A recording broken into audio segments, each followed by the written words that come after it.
Welcome back to Dominant Mets Nation.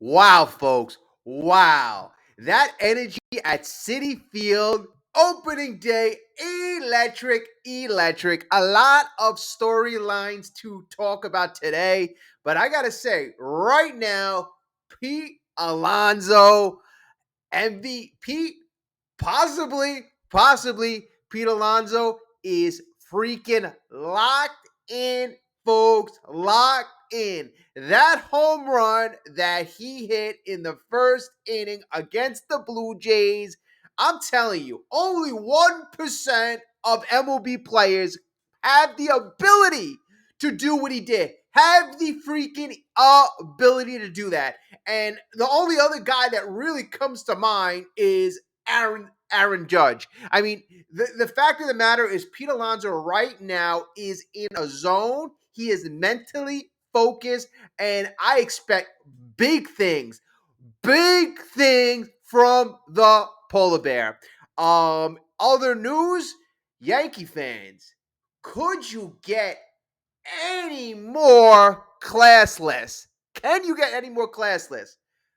I don't know if it's any possible. I mean, the latest stunt in yesterday's game, wow. Wow. That's all I got to say. But good stuff.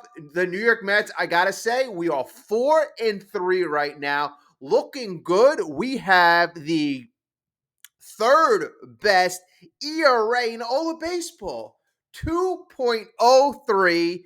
We've given up the third least runs in all of baseball, 19 runs through 7 games, allowing just 2.7 runs a game. I mean, the pitchers are doing freaking phenomenal. Tylor Megill with the latest gem. And you know what? Tyler, these last 2 starts is really showing the potential that the New York Mets knew that he had in all along. All along, he is attacking the zone as probably you heard on the broadcast. That has his biggest. Has what he has been working on the most. Controlling the strike zone. You see Tyler getting ahead of these hitters, making the hitters make weak contact. I mean, I am just super impressed with how the Mets pitchers are doing through 2 games. Tylor Megill is 2-0 with a .87 ERA. In opening day at Citi Field, 5.1 innings pitched, 2 hits allowed, 3 walks, 4 Ks.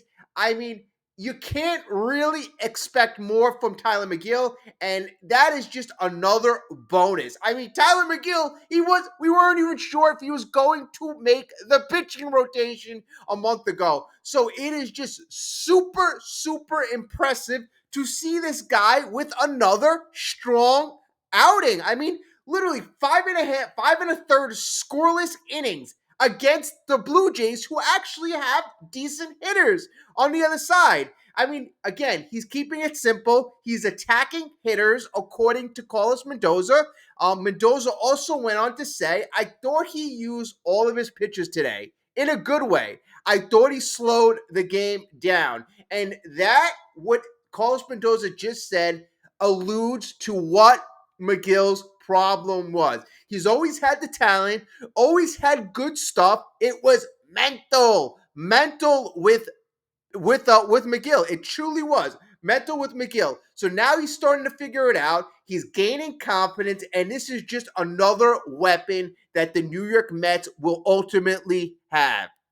In fact, if you go back since Megill's last 8 starts since August 30th, so even beyond these last 2 starts, he has a 1.96 ERA. So he started to figure it out at the end of last year, and couple that with the beginning of this year. I mean, folks, this is another, again, legit weapon, a legit weapon. I mean, now you have him in the rotation. Frankie Montas, Sean Manaea out. He has been been more than serviceable. What am I saying? The guy's pitching like an all-star. So great stuff. Tylor Megill, great stuff.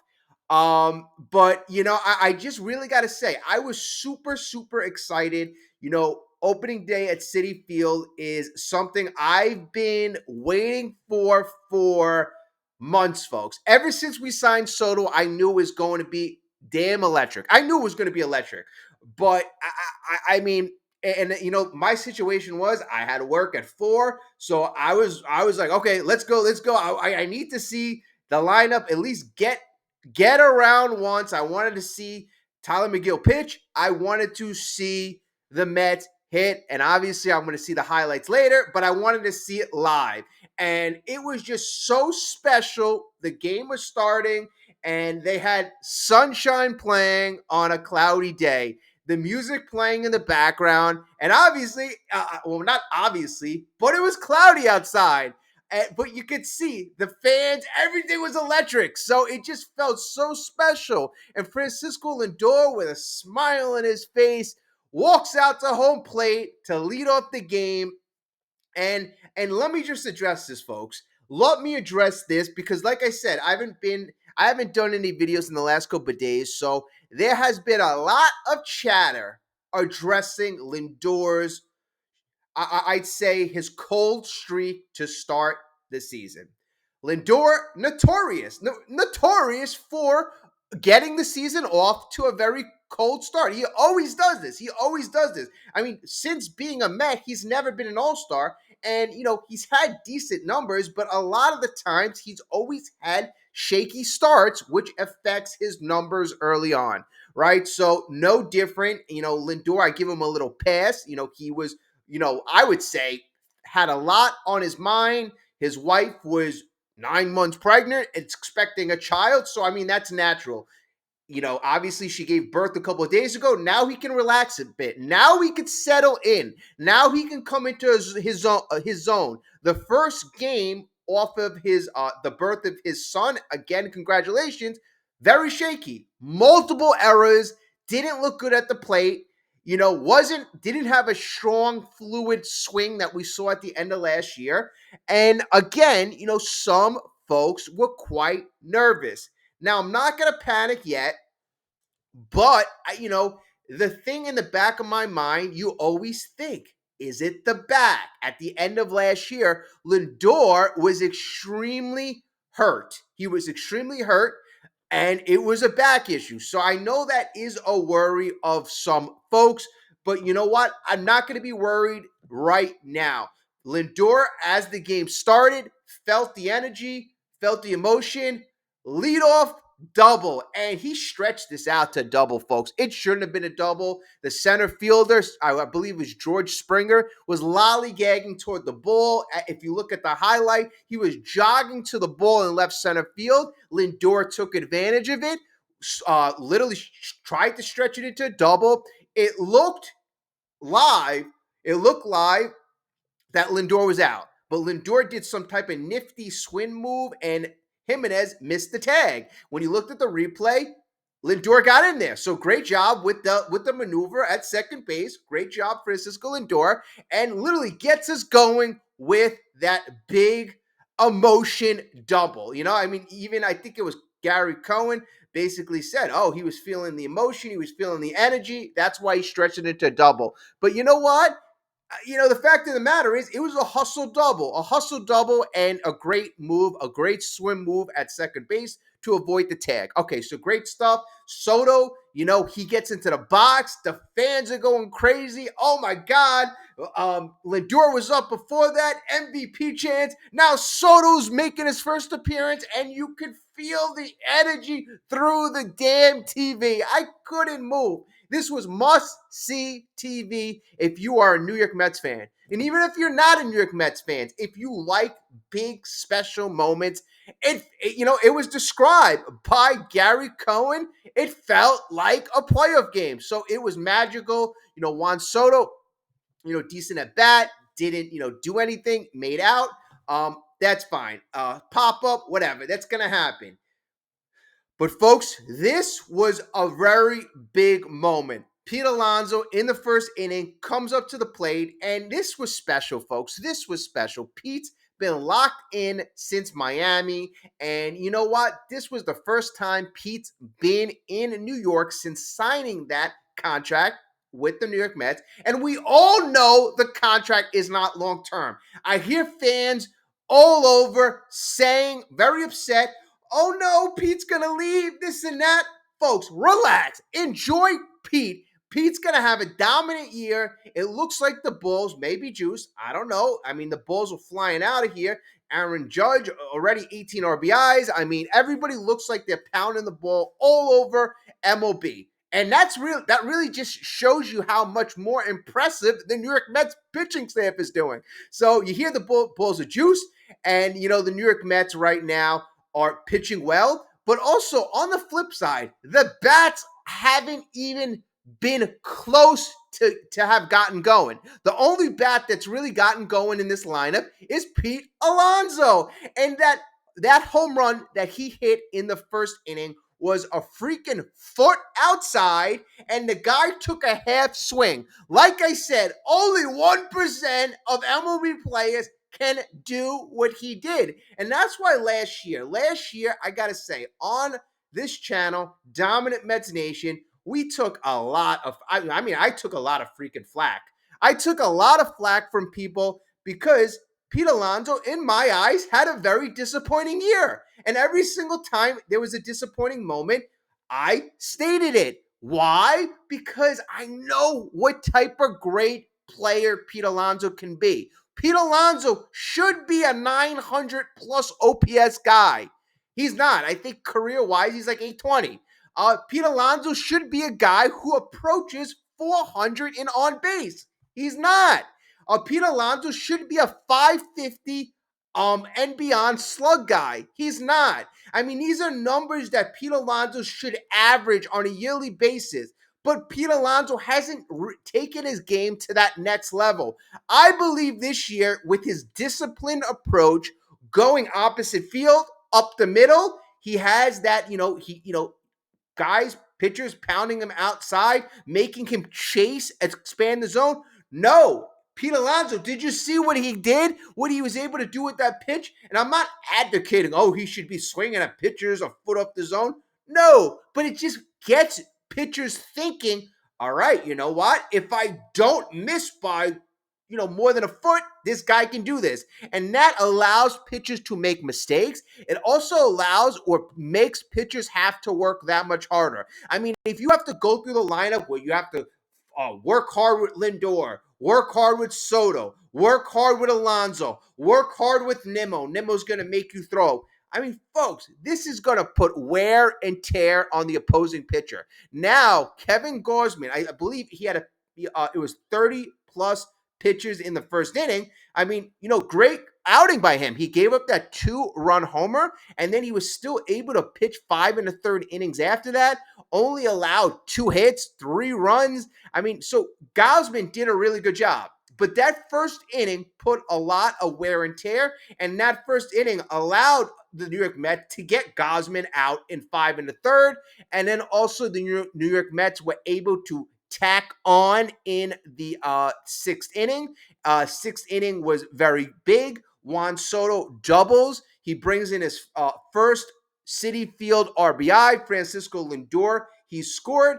And, that was really all she wrote. The New York Mets would add on 2 more runs in that 6th inning. But I just got to say, the New York Mets have their formula. Early on, we see the New York Mets formula.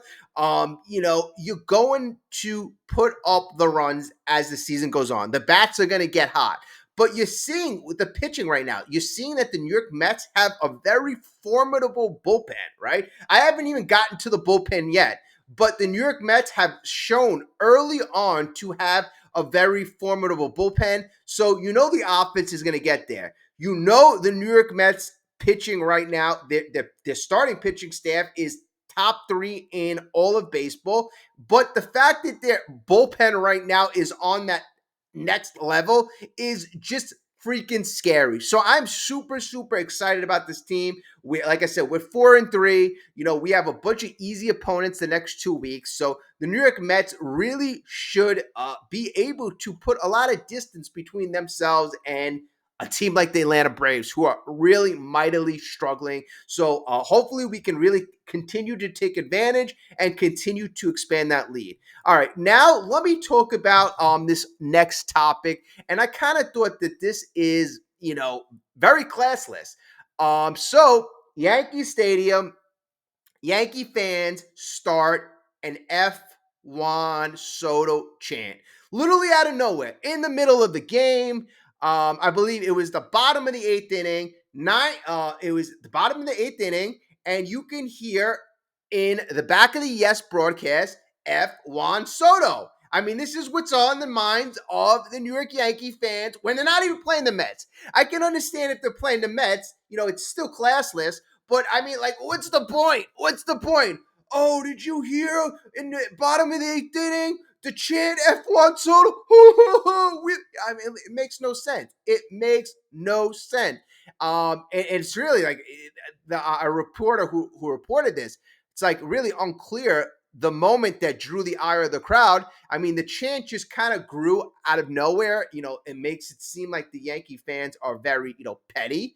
It just is what it is. Juan Soto didn't want to be there. He didn't want your money. He didn't think that the Yankees provided him with a good opportunity long term. It's just plain and simple. Yankee fans, get over it. You got Aaron Judge. He's killing the baseball right now. Enjoy it. Who cares what's going on in Queens? Who the hell cares? Okay, so let's see. They can again, Juan Soto said it, because it was asked Juan Soto again, how do you feel about the Yankee fans, how they're going to treat you? And again, he says that he is going to be expecting the worst. But it really seems like the New York Yankee fans are going to have this obsession with Juan Soto. And I think it's going to add that extra spice, but it's really kind of silly. It's really kind of silly. All right. All right, folks. So let me know what you think. How do you feel early on? Who has surprised you? Who has, who has underperformed? I know there's a lot of obviously the team really, I would say, hitting wise has really underperformed. Soto is really not. I mean, he's batting 240. He's not really anywhere close to what he's going to be. Nimmo's 259, although Nimmo is really putting, some decent at-bats together. He's had a couple home runs early on, but, this lineup is far from getting going. Like, Vientos is still very cold. Lindor is ice cold. Basically the only guy in the lineup who's doing anything is Alonso, and the New York Mets are 4-3. So you gotta feel pretty good. You really gotta feel pretty good. Marte's got a couple hits early on. But I would say another guy who's impressed me early on is Torrens. I mean, the way Torrens is catching, calling these ball games, and that arm, that cannon behind the plate, that's what I like to see. He's doing a very admirable job filling in for Francisco Alvarez. But you just got to be excited. You really got to be excited. And how the New York Mets played today at Citi Field, not even their best game, winning 5-0.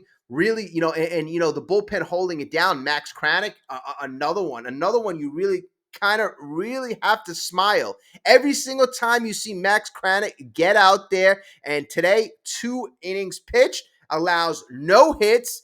The guy on the regular season, you didn't even know if he was going to make the team. Didn't even know if he was going to make the team. So far, he's appeared in 3 games, 5.2 innings pitched. I believe he's allowed 1 hit, 1 or 2 hits. I mean, his whip is 0.18. So, I mean, we know that's definitely going to get up there, but he has been doing phenomenal, freaking phenomenal. I mean, this is a guy you root for. This is the type of guy that you root for. I mean, last year, like, I mean, he was like nowhere. He was honestly, I was like, I never thought probably I'd see him in a game like this for the New York Mets. So that's why I feel very, very happy. Reed Garrett also looked good. I mean, Reed Garrett getting out of a very big situation in the sixth inning. So Reed Garrett, you got to give him all the credit in the world. But, the Mets pitching, the bullpen and the starting pitching staff, you got to give them all the credit in the world. Looking very sharp, looking very good. If you look at if you look at all our offensive stats, not very good. I mean, I think we're like 16th in home runs. We've got 8 home runs in the year. The Yankees, I think they have 18. So we're far from mashing. But, all signs, I really think that you're going to see an identity form with this team. And I think it's going to be the pitchers are going to always keep the team in the game. We're obviously not going to have many blowout games. I think the New York Mets have really capitalized on each pitcher's strengths. And I think that they've realized that these pitchers actually they have to attack, but they're attacking the zone with movement, mixing up pitches, and it's just a sight to see. Like a guy like Megill last year always would get into these hitters counts. Ball one, ball two, 2-1, 3-1. And that is a recipe for disaster. Getting ahead of these hitters. Now you aren't in a pitcher's count, and now the hitter has to be defensive. And that's what I think the New York Mets pitching staff has been doing. It's attack, attack, attack. I think now we're more in the middle part of the league in terms of walks. Last year, we were fighting for last place. Us and the White Sox were fighting for the most walks in all of baseball. If the New York Mets could stay more in the top half of the league and allowing walks, that is such a vast improvement over last year. So far, so good. I don't want this video to go too long, but again, I haven't been saying in these last couple videos, but I don't think it always has to be said. But subscribe. I really appreciate all of the feedback. I appreciate all of the comments, all of your energy, everything that you do. I really do appreciate it. Thank you so much, folks. Have a great day. Let's go Mets. I am off tomorrow or probably today. What am I talking about? It is today. It's 3 o'clock in the morning. Game at 7 o'clock. Going to be a good game. Game 2 of the Mets Blue Jays series. So, stay tuned after that. I will have coverage of that game afterwards. So let me know what you think. Have a great day, folks. Speak to you very, very soon.